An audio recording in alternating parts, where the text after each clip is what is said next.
Alright, now that we have our 1/2 inch hole drilled, we're going to guide our cables and our cable sleeves through.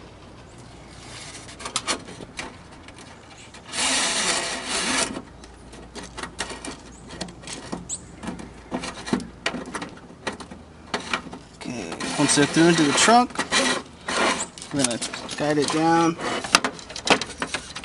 and we're going to find our mounting holes right behind this mounting plate here.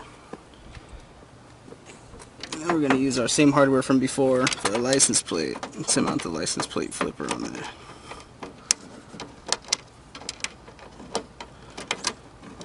Okay, if I can line it up. Okay.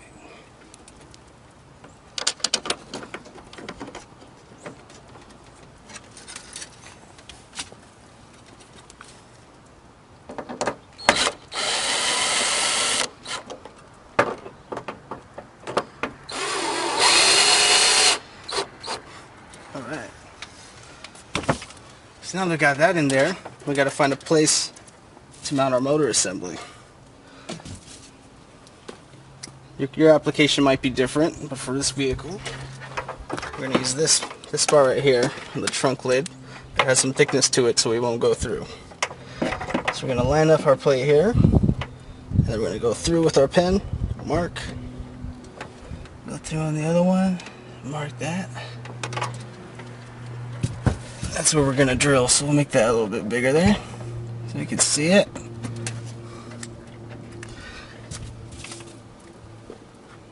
Get our drill out here. This is a 5/32 drill.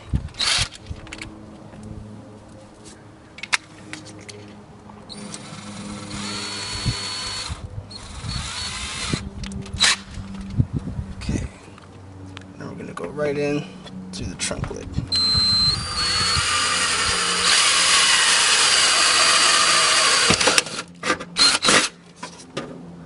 Do the same for the other.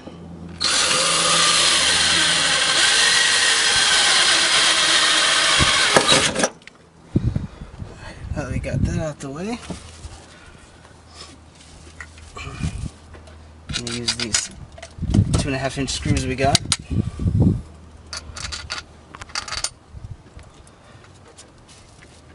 And the spacer that we've cut to length already. Your application is going to need a different length, so make sure you measure it before you cut.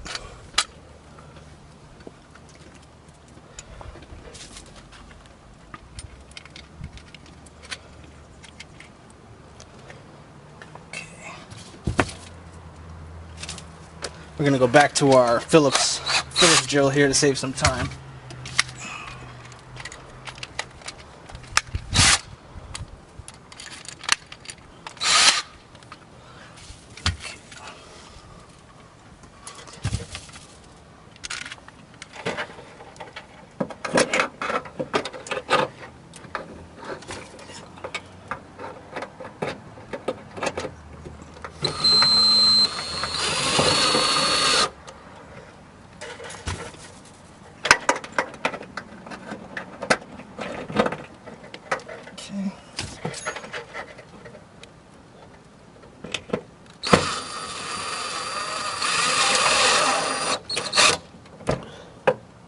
Okay. Once those are nice and tight in the sheet metal, we're going to put our stoppers back on our cables so they don't get pulled through.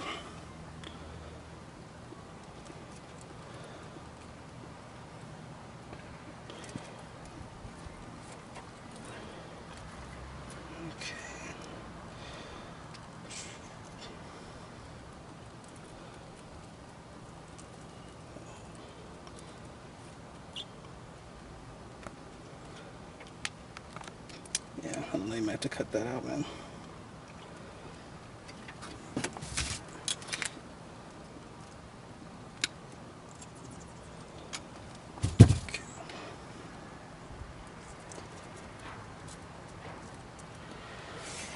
Okay, and those go through and they press up against the black sheathing.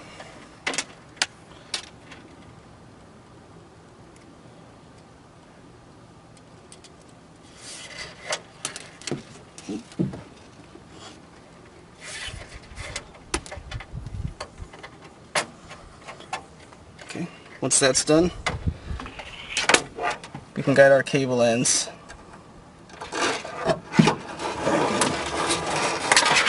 through these white guides.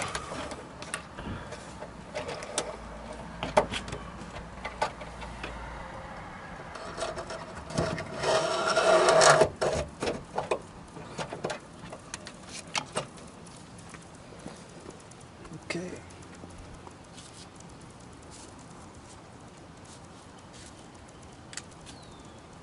Alright, and once we have that done, we're going to replace the cable stoppers that we took off earlier.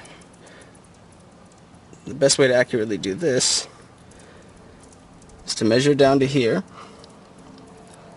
on our cable end. Leave one end of your mark there. You're going to mark the other side. Set that down. Get that guy out of the way for a second. We're going to use our handy pliers. We're going to bend the cable to where our new mark is on the top and our old mark is on the bottom. We're going to crimp that down as best we can with our pliers.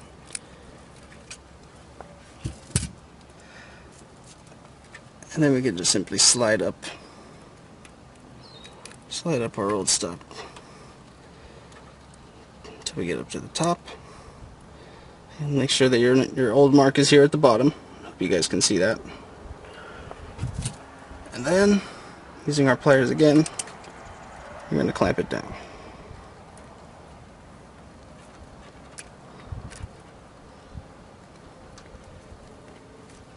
This is why it's important to have some pliers that can give you some good leverage. Then we simply clip off the extra. Make sure you cut the right side. Okay. And then we're going to repeat that process with the other side.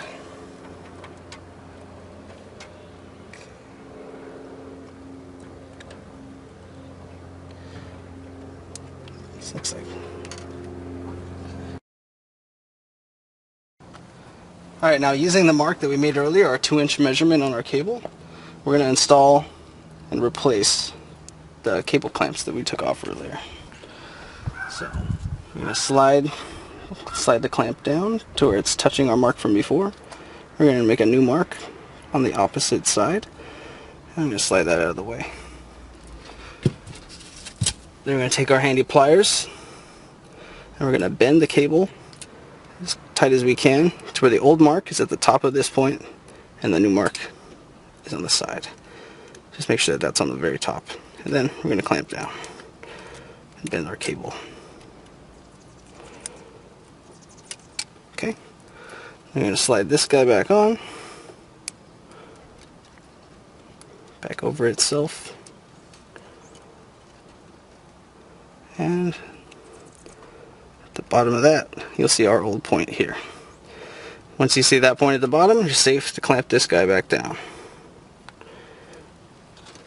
This is why it's important that you have some pliers with some leverage on them so you can clamp this down nice and tight. Once you're confident that that's secure, you can take your wire snippers and cut off the loose side.